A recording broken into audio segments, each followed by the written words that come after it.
Morning mga ka-idol, meron tayo dito ngayon na unit na Galant GTI. Bali ito po ay ating pipinturahan. Bali ito po kayo yung ating unit. Yan po ang ating Galant GTI na pipinturahan. Kaya idol, abangan nyo yung product namin sa pagpintura namin. At may mga gusto magpakayayos o magpapintura, comment lang kayo sa TikTok ko.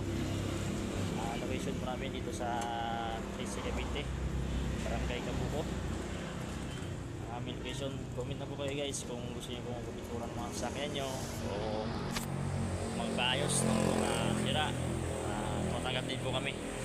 Location namin guys dito lang po sa Cavite, Trece Martires, Kabuko. Ayan po ang slack location namin guys. Guys, for this video guys, hanggang dito lang muna yung video natin. Abangan nyo po ang upload ko sa sunod.